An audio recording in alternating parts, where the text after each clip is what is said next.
préciser les choses sur les tests.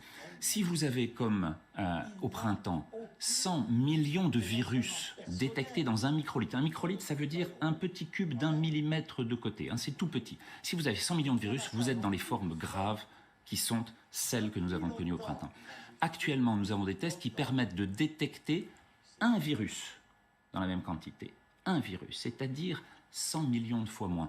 Et aucun des tests rendus par les personnes qui les testent avec les bonnes méthodes ne disent quel est le seuil avec lequel l'amplification a été faite et qui change tout. Parce qu'au-delà de 24 cycles d'amplification, on sait que les personnes sont très peu contagieuses. Au-delà de 32, on va arriver dans des zones qui sont infinitésimales. Et au-delà de 35, on ne peut même plus avoir en culture un virus détecté. Ce qui veut dire, une fois de plus, que l'importance maintenant de la charge virale doit être communiquée pour qu'on puisse comprendre sur le plan épidémiologique à quoi l'on a affaire. Mais quand on est testé positif, il faudrait qu'on sache quelle est notre charge virale. Absolument. Est-ce qu'on est du coup contagieux? C'est bien ça que je comprends. Qui va donner le risque de contagiosité et le risque de transmettre à ses grands-parents, ce qui serait fort dommageable actuellement, alors que l'on voit régresser progressivement la létalité. Et sur les chiffres globaux, on nous dit, là, ça y est, c'est la deuxième vague partout, ça flambe. Tout ça est totalement bidon parce que c'est basé sur les tests qu'on appelle PCR. On met un petit écouvillon dans le nez pour chercher le virus. Et la PCR, c'est quoi? Alors, c'est un peu technique, mais le virus, il a ce qu'on appelle l'ARN, qui est un acide nucléique et qui code pour son activité.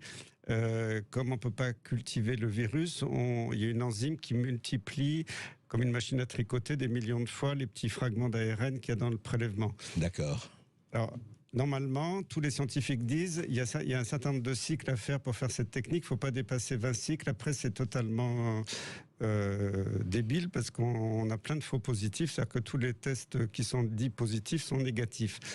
Or, l'Allemagne fait 20 ou quelques cycles dans la technique. L'Italie, qui a été très intelligente, qui a suivi l'Allemagne, pareil. Et il n'y a pas d'explosion de l'épidémie. En France, on est à 40-45 cycles, ce qui est totalement débile sur le plan scientifique. Inutile, vous voulez dire? Inutile. Enfin, c'est pas inutile, c'est franchement débile, parce que ça crée des milliers, des dizaines de milliers, des centaines de milliers, des millions de faux positifs. Le gouvernement, comme ça, d'un claquement de doigts, peut vous créer une épidémie, une deuxième vague de gens qui sont en parfaite santé. Qu'a-t-on maintenant? Une épidémie qui est beaucoup moins létale, 100 fois moins de décès qu'au printemps, et nous avons des tests qui sont surpuissants. Nous arrivons donc à 90% de formes de tests qui vont trouver positifs des gens qui ne sont pas transmetteurs, qui ne sont pas contagieux et qui sont juste porteurs soit d'un virus qu'ils ont rencontré, c'est le cas de Steve Mandanda en équipe de France, soit d'un virus contre lequel ils ont réagi eux-mêmes en défendant leur organisme, soit simplement de traces virales et pour 10% d'entre eux, de virus encore actifs sur lesquels là, il faut trouver les bons tests pour trouver cette...